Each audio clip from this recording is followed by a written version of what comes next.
Thousands of people have protested in Tel Aviv to demand the Israeli government do more to free the hostages being held by Hamas in Gaza.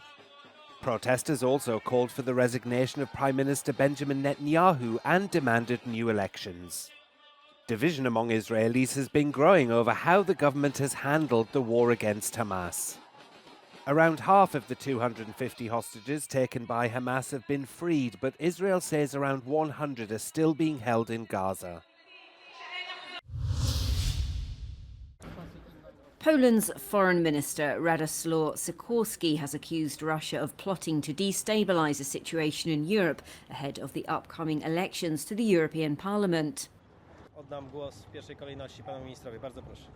Dziękuję bardzo za zaproszenie do Łodzi. Wiemy, że Rosjanie prowadzą akcje dywersji w całej Europie, w tym w Polsce. Mamy dowody na to, ile oferują, że zadaniuje to po prostu jedna ze służb specjalnych Federacji Rosyjskiej. Dlatego trzeba wzmóc czujność. Rosjanie chcą zdestabilizować Europę, chcą wpłynąć na wynik tych wyborów. Nie możemy im na to pozwolić. The news comes days after Polish Prime Minister Donald Tusk announced the re-establishment of a commission to investigate undue Russian influence following the arrest of Russian spies in Poland. In the past, Poland said its position as a key distributor of supplies to Ukraine makes it a target for Moscow spies. The first evacuation flights for French tourists stranded in the Pacific territory of New Caledonia have left the capital Nouméa. Commercial flights are still suspended, but military aircraft have begun flying in and out. New Caledonia has been rocked by violent protests which prompted Paris to declare a state of emergency and send in security personnel. Unrest erupted over planned voting reforms which indigenous groups say will dilute their influence. US lawmakers are trying to persuade Georgia's government not to adopt the controversial Russian law.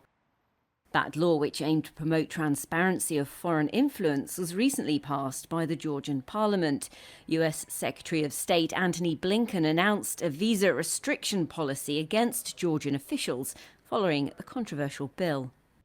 Meanwhile, demonstrations protesting the law are ongoing in Georgia's capital, Tbilisi. Citizens opposing the controversial law on transparency of foreign influence gathered in various locations in the city and marched towards the Ministry of Internal Affairs. This is part of a continuous protest that has been taking place on a daily basis for over a month, ever since the law was reintroduced to the Georgian parliament.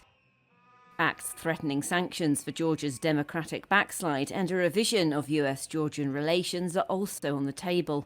In response, the ruling Georgian Dream Party accused the US of emotional blackmail.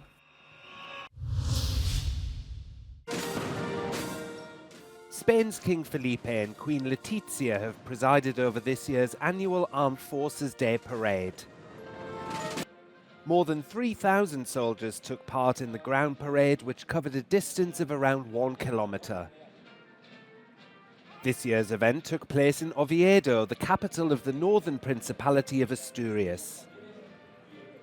The day is a tribute to the armed forces and was attended by the Defence Minister and senior military authorities. The Palme d'Or goes to Honora by Sean Baker. Sean Baker has won the Palme d'Or at this year's Cannes Film Festival for his film Honora. It stars newcomer Mikey Madison in the title role of an exotic dancer and follows her romance with the son of a Russian oligarch. Baker dedicated his award to all sex workers, past, present and future. The runner-up Grand Prix went to All We Imagine Is Light, directed by Payal Kapadia, the first Indian film in the competition in 30 years. We hadn't seen the film. Jesse Plemons, who didn't attend, won Best Actor for Kinds of Kindness, while an ensemble won Best Actress for the musical crime comedy Emilia Perez. For a director that we... Star Wars creator George Lucas was awarded an honorary Palme d'Or presented to him by another directing heavyweight, Francis Ford Coppola.